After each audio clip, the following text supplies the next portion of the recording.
নমস্কাৰ বন্ধু বান্ধৱীসকল, এই মুহূৰ্তত আহি পৰিছে অসমৰ লগতে ভাৰতবৰ্ষৰ কেইটামান গুৰুত্বপূৰ্ণ খবৰ। আপোনালোকে ভিডিঅ'টো স্কিপ নকৰাকৈ শেষলৈ চাই থাকিব। আজিৰ প্ৰথমটো গুৰুত্বপূৰ্ণ খবৰ, ৰাজ্যত অব্যাহত থাকিব নিযুক্তিৰ প্ৰক্ৰিয়া। এই মুহূৰ্তত আহি পৰিছে এটা বিগ ব্ৰেকিং নিউজ। 2024 চনত 30,000 যুৱক যুৱতীক চৰকাৰী চাকৰি দিয়া হ'ব।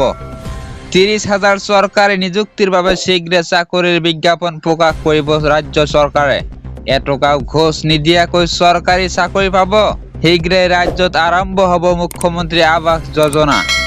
মুখ্যমন্ত্ৰী আৱাস যোজনাটো পকী ঘৰ লাভ কৰিব হিতাধিকাৰীয়ে। প্ৰধানমন্ত্ৰী আৱাস যোজনাৰ সুবিধা নোপোৱা হিতাধিকাৰীয়ে পাব মুখ্যমন্ত্ৰী আৱাস যোজনাৰ সুবিধা। মুখ্যমন্ত্ৰী আত্মনিৰ্ভৰ অসম আঁচনিৰ সহায়ত 1 লাখ টকাৰ পৰা 2 লাখ টকা পৰ্যন্ত আৰ্থিক সাহায্য দিয়া হ'ব। লাখ লাখ যুৱক যুৱতীয়ে লাভ কৰিব এই চৰকাৰী ধন।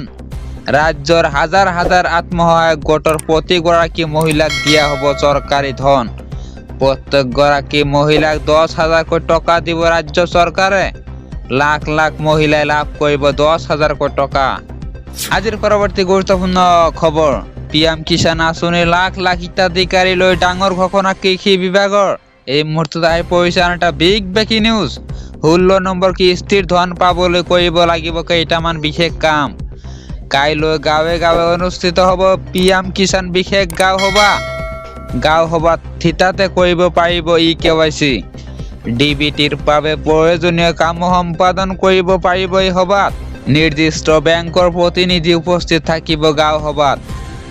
IPPBৰ একাউণ্ট খুলিব পাৰিব হিতাধিকাৰীয়ে। গাঁও সভালৈ আহোঁতে লগত নিব লাগিব নিজৰ আধাৰ কাৰ্ড। পূৰ্বে ধন লাভ কৰা পাছবুক লগত নিব লাগিব হিতাধিকাৰীয়ে। লগত নিব লাগিব আধাৰ সংলগ্ন মোবাইল ফোনো। আপোনাৰ কৃষি ভূমিৰ যাৱতীয় নথিপত্ৰ লগত নিব লাগিব। প্ৰতিখন জিলাত অনুষ্ঠিত হ'ব এই গাঁও সভা। এইকেইটা কাম নকৰিলে 16 নম্বৰ কিস্তিৰ ধন লাভ কৰাত হ'ব পাৰে অসুবিধা। আজিৰ পৰৱৰ্তী গুৰুত্বপূৰ্ণ খবৰ, 12 টকা দিলে লাভ কৰিব 2 লাখ টকা। এই মুহূৰ্তত আহি পৰিছে আন এটা বিগ ব্ৰেকিং নিউজ। 12 টকা জমা কৰি লাভ কৰিব 2 লাখকৈ টকা। হিমন্ত বিশ্ব শৰ্মাই জনালে আঁচনিৰ সবিশেষ। কেন্দ্ৰীয় চৰকাৰে হাতত লৈছে বৃহৎ আঁচনি। প্ৰধানমন্ত্ৰী সুৰক্ষা বীমা যোজনাৰ অধীনত পাব এই ধন। বছৰি 12 টকা জমা কৰিলে লাভ কৰিব 2 লাখ টকাৰ এই সুবিধা। পথ দুৰ্ঘটনা হ'লে এই 2 লাখ টকা লাভ কৰিব হিতাধিকাৰীয়ে। তেজপুৰত এই বৃহৎ ঘোষণা কৰিলে ডক্টৰ হিমন্ত বিশ্ব শৰ্মাই।